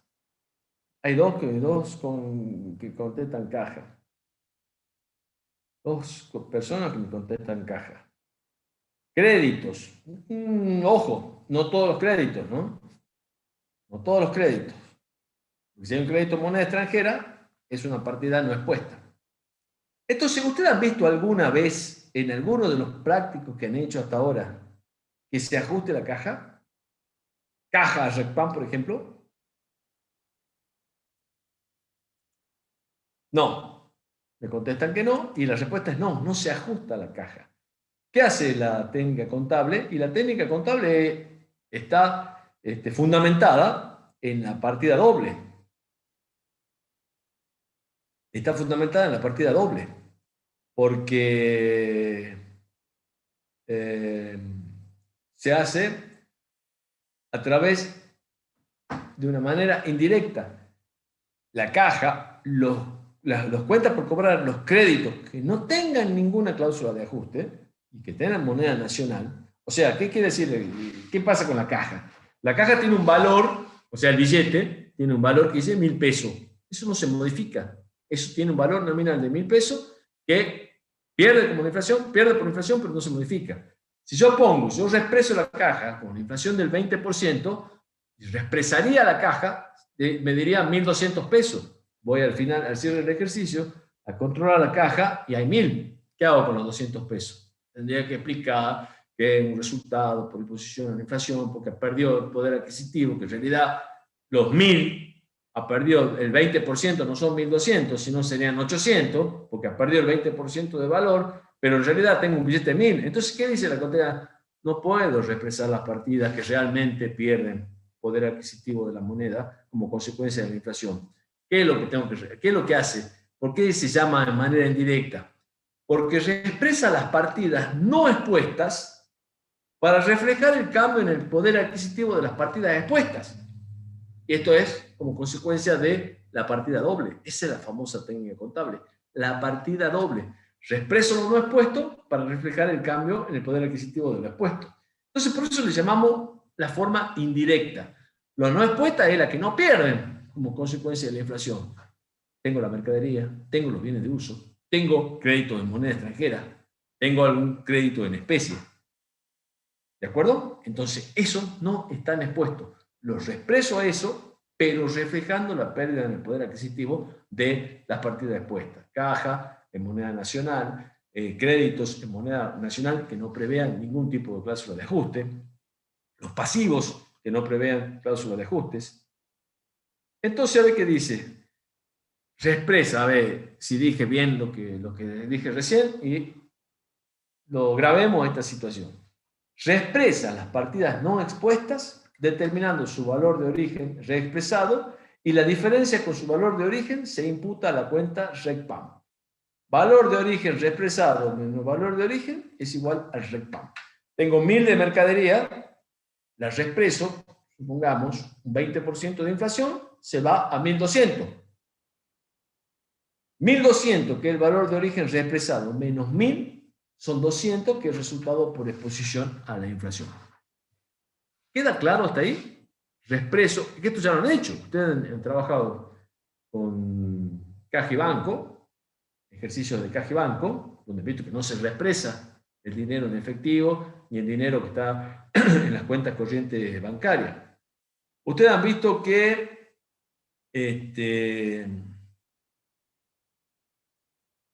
han trabajado con bienes de cambio y han reexpresado los bienes de cambio. Han hecho un parcial donde tenían un valor de origen reexpresado que lo comparaban con el valor corriente, que era el costo de reposición. Cuando determinaba el valor de origen reexpresado, obtenían el RECPAM. Cuando lo comparaban con el valor corriente a ese valor de origen reexpresado, obtenían el resultado por tenencia.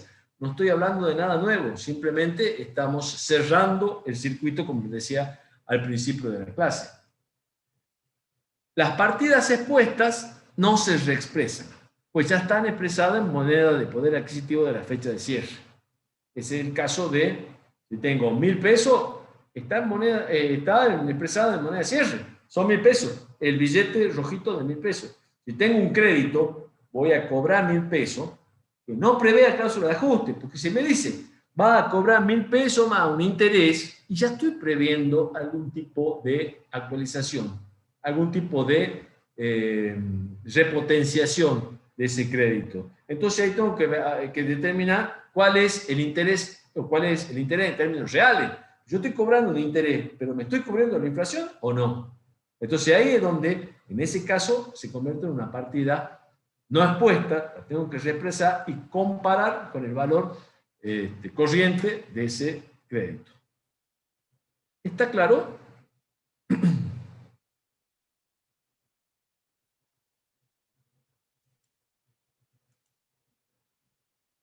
Bueno, parece que sí. Pero hay 2 o 3 nomás que contestan, che. Creo que son 3, 4, 5, 6. Bueno, espero que esté claro para todos. Sigo. ¿Cuáles son los rubros expuestos? Yo creo que ya esto ustedes ya lo tienen bien claro. Son aquellos cuyo valor se mantiene invariable a través del tiempo y están expresados en moneda de la fecha a la cual se realiza su medición. Tienen un valor nominal fijo en moneda argentina. Decíamos, peso, moneda, el billete, el saldo en cuenta corriente bancaria, los créditos por venta que no prevén ninguna cláusula de ajuste, o los créditos en general que no prevén cláusulas de ajuste, los pasivos. Los activos expuestos, su tenencia durante el periodo de inflación genera un resultado negativo. Esto tiene mucho sentido común y lógica. Si me mantengo, por ejemplo, a principio de año les gusta una camisa, una remera que sale 1.000 pesos. Digo, voy a ahorrar los 1.000 pesos, los guardo los 1.000 pesos, lo van a comprar en mayo y sale 1.200. Entonces tienen 200 pesos de resultado negativo. La tenencia de ese activo expuesto, ese ahorro en moneda nacional, le ha generado un resultado negativo, que es la pérdida como consecuencia del poder adquisitivo de la moneda. Subió el precio, no le alcanza, con el mismo billete no le alcanza para comprar la misma camisa que han visto a principio de año. El billete sigue valiendo 1.000 y la camisa sigue siendo una camisa, nada más que ahora necesita más billete para comprar la misma camisa. ¿Está claro? En cambio, el pasivo expuesto genera un resultado positivo. Si ustedes deben esos 1.000,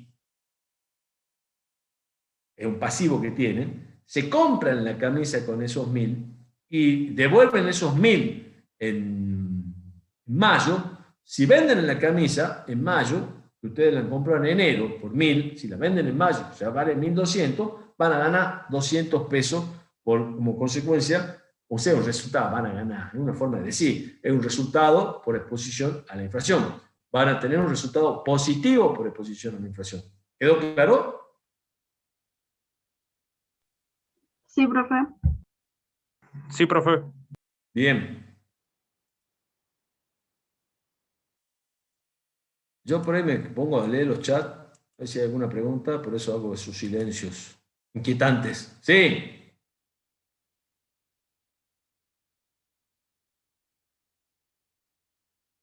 Ya, esa la ordené diferente cuando me puse a repasar la clase. Te va a aparecer después. Sí, me pareció más adecuado ponerla después. Por eso la dejé para... Ya te va a aparecer no sé quién me está hablando, no te ubico, pero ya te va a aparecer. Sí, por eso digo, las diapositivas no sirven como material de estudio, sino para ordenarme. Y yo cuando estaba revisando la clase hoy día, me pareció más adecuado ponerla después, por eso hay algunas pequeñas variantes que, bueno, son de último momento y yo había subido anoche las diapositivas.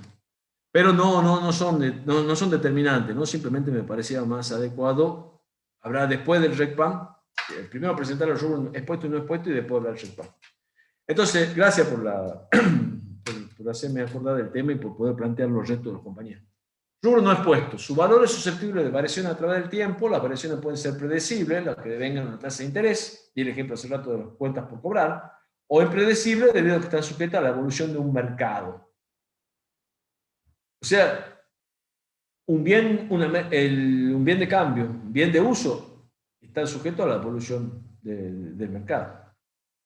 Entonces son rubros que no están expuestos a la inflación. Yo tengo la mesa, no.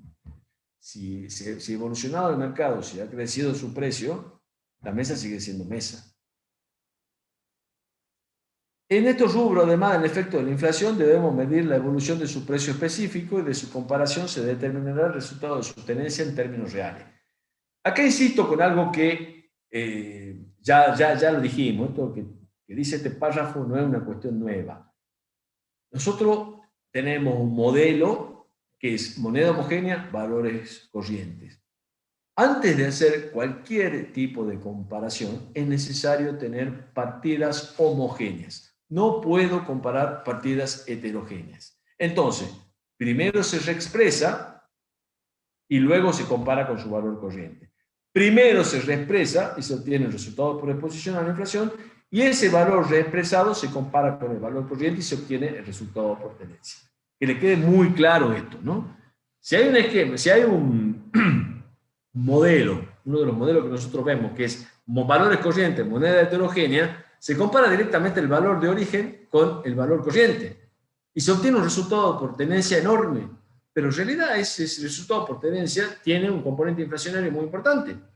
Eso pasó durante los periodos donde no se aplica, donde estábamos, entre comillas, en estabilidad monetaria, en un periodo de estabilidad. No se reconocía el efecto de la inflación, entonces la diferencia entre el valor de origen y el valor corriente era enorme, era todo resultado por tenencia, cuando en realidad había un amplio componente de resultados por exposición a la inflación ahí. El RECPAM, y esta es la diapositiva que antes, que en el Power que tienen, en el PDF que tienen ustedes, está anterior y la que me llamaba la atención recién su compañero.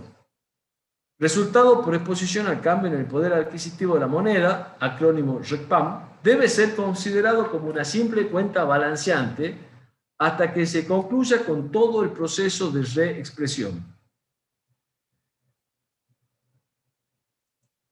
Recién allí toma el concepto de una cuenta de resultado positivo o negativo, según sea su saldo final, acreedor o deudor respectivamente.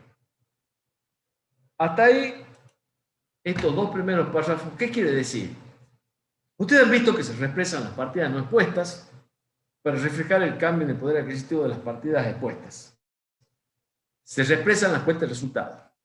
Si se reexpresan las cuentas de resultado, ¿cuál sería, esta es una pregunta que requiere una respuesta por parte de ustedes, cuál sería el asiento de reexpresión de las ventas?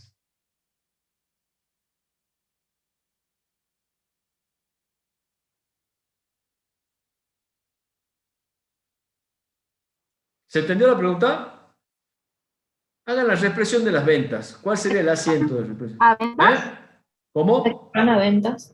RECPAM a venta. RECPAM a ventas, correcto. Resultado por exposición al cambio del poder adquisitivo a ventas. Correcto. ¿Eso significa que las ventas me generan un RECPAM negativo? No. Eso es lo que quiere decir el primer párrafo en esta diapositiva. Debe ser considerado como una simple cuenta balanceante hasta que se concluya con todo el proceso de reexpresión. Está muy mal interpretado si interpreto que las ventas me generan un RECPAM negativo. Es una mecánica indirecta que propone la RT6 para hacer la determinación del resultado por exposición al cambio en el poder adquisitivo de la moneda. Entonces, recién toma el concepto de una cuenta resultado positivo o negativo, o sea, resultado por exposición a la inflación negativo o resultado por exposición a la inflación positivo, el saldo final. Si es acreedor es positivo, si es deudor es negativo. El saldo final luego de todo el proceso de ajuste. No debo interpretar que la reexpresión de los bienes de cambio me genera un resultado positivo por inflación. No debo interpretar que la reexpresión de los bienes de uso me genera un resultado positivo por inflación. No debo interpretar que el capital me genera un resultado por exposición a la inflación negativo. Debo interpretar el saldo al final de haber hecho todo el proceso, luego de ajustar partidas no expuestas, activo y pasivo, todas las partidas del estado de evolución de patrimonio neto y todas las partidas del estado de resultados. ¿Está claro?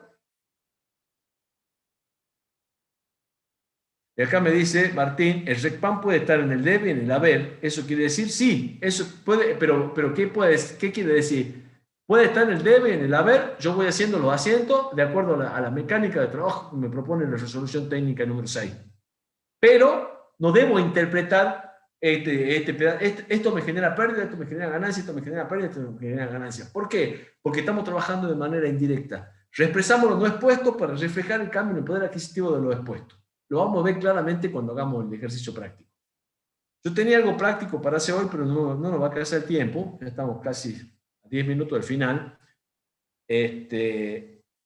Pero yo le voy a presentar un ejercicio muy cortito, muy chiquito, donde queda clara esta situación. Las ventas no me generan un RECPAM. No debo interpretar que reexpresar las ventas me generen un RECPAM negativo. Acá, este párrafo, subrayenlo bien. Recién allí toma en concepto una cuenta de resultado positivo o negativo según sea el resultado final, acreedor o deudor respectivamente. Su importe final representa la contrapartida neta de todos los ajustes en las partidas patrimoniales de resultados reexpresadas en moneda de poder adquisitivo de cierre. O sea, su importe final, lo único que me importa es el importe final. Hago todo el proceso y veo si es deudor o acreedor. ¿Está claro? Después, en forma directa, voy a corroborar esa situación. Yo le voy a presentar un ejercicio, y creo que lo tenía previsto acá, para repasemos la mecánica, pero no me va a dar el tiempo. Entonces, repasemos la mecánica va a ser el inicio de la clase del jueves, donde vamos a volver a ver el RECPAM. Ustedes, por favor, háganme acordar de esto.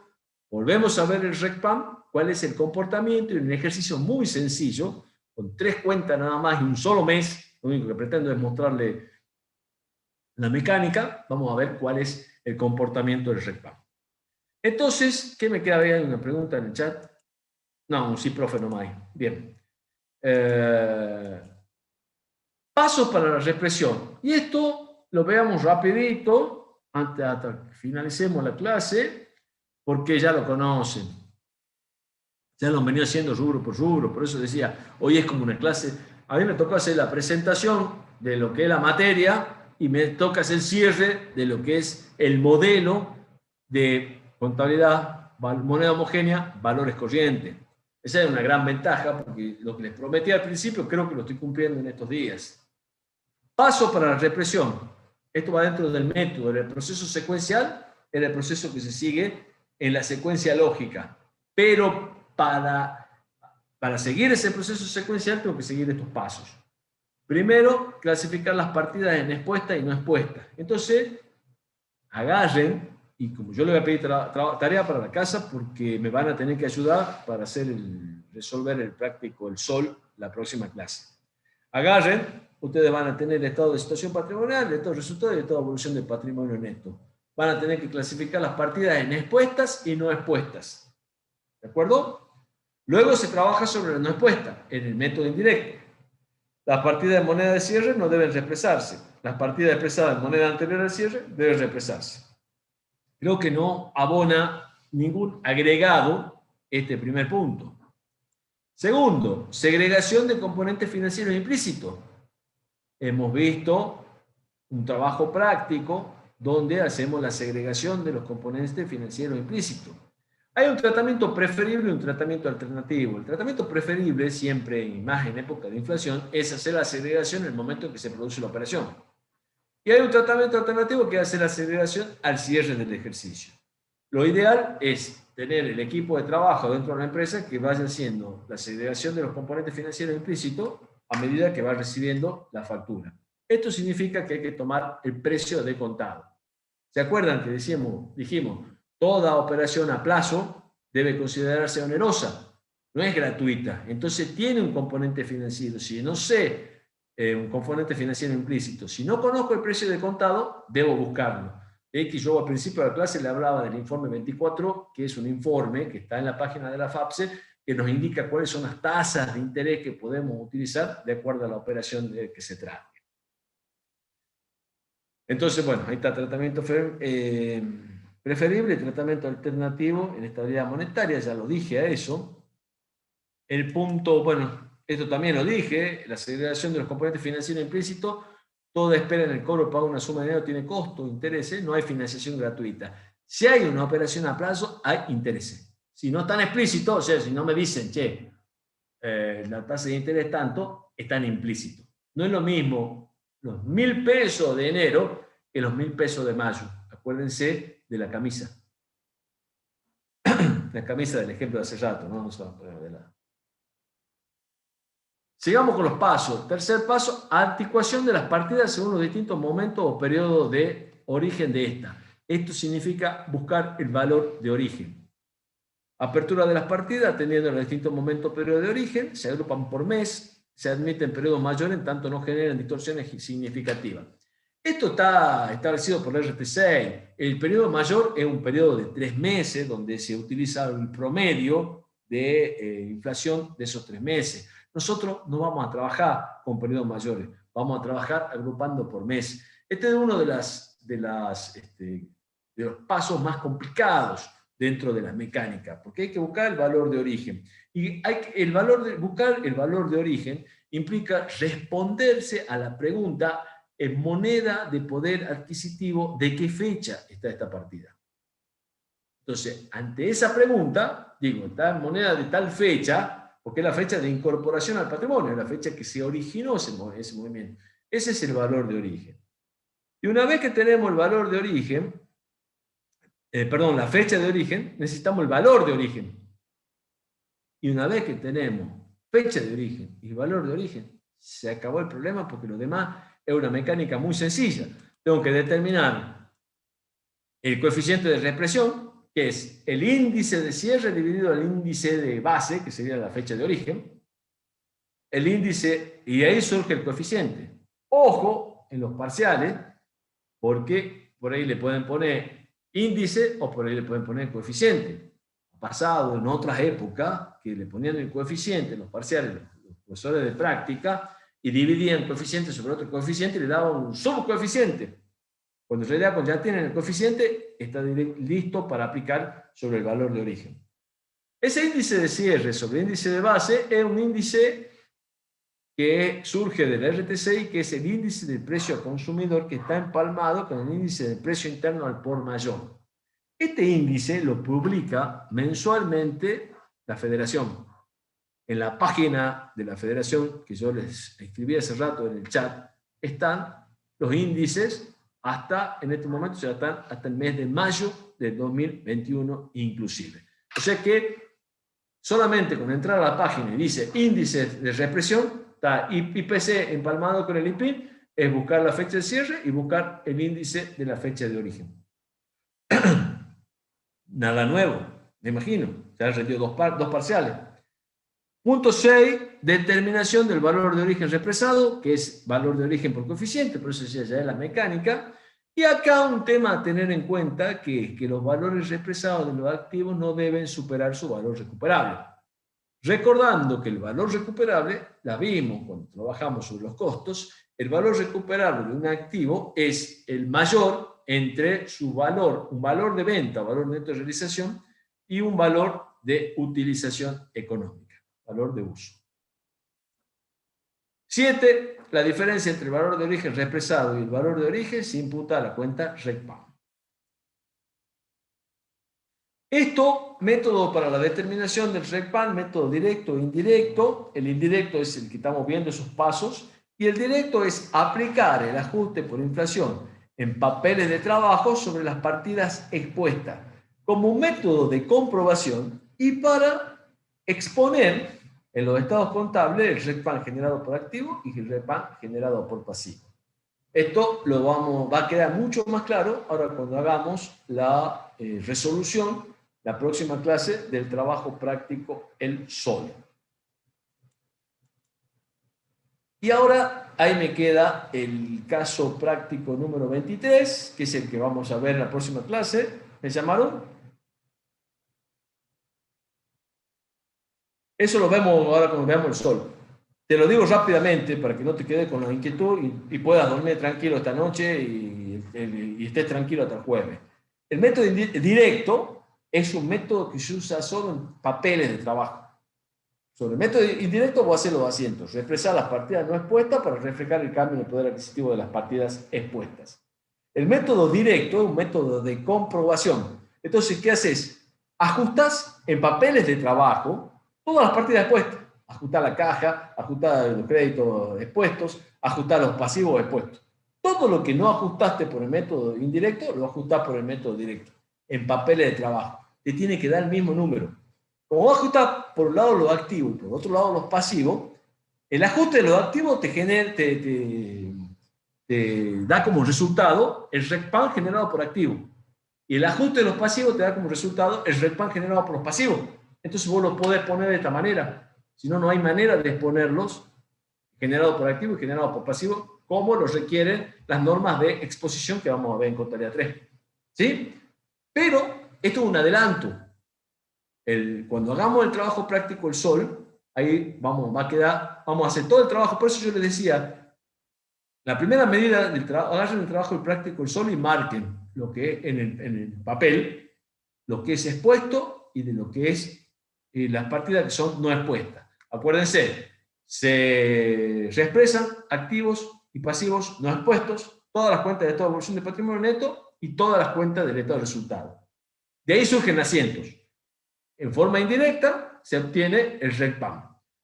Y represando en papel de trabajo las partidas expuestas, se obtiene el RECPAM generado por pasivo y el generado por activo.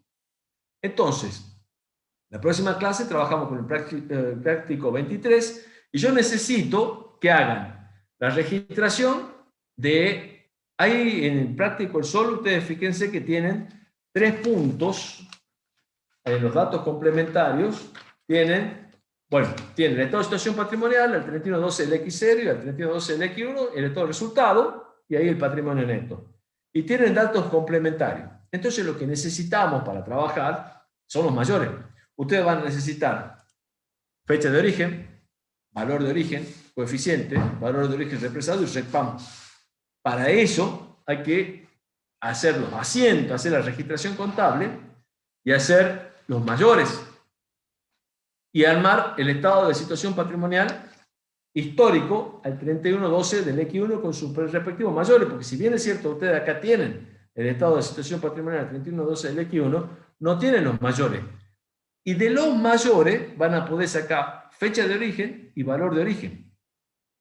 Yo les dije hace rato, los pasos para la represión de las partidas, estas son las dos situaciones más complicadas que tienen, la fecha de origen y el valor de origen. Una vez que tienen estos dos, el coeficiente, fíjense que ahí tienen índices, diciembre del X0, abril del X1, junio, ya está. O sea, es cuestión de hacer la división entre el índice de cierre y el índice de origen. Y una vez que tienen eso, lo multiplican y tienen el valor de origen represado, y la diferencia entre el valor de origen represado y el valor de origen es el RECPAM. Y con esto creo que, exacto, queda finalizada mi exposición. Los espero jueves para contestar las dudas y resolver el trabajo práctico del sol.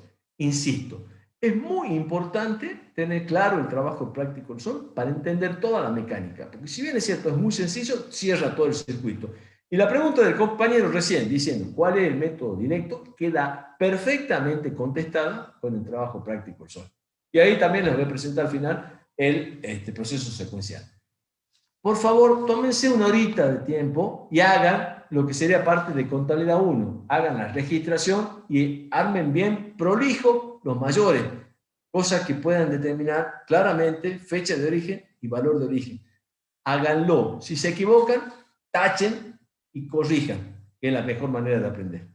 Los dejo con los profesores de práctica seguramente, porque creo que tienen clases de 8 a 10 en 2 comisiones.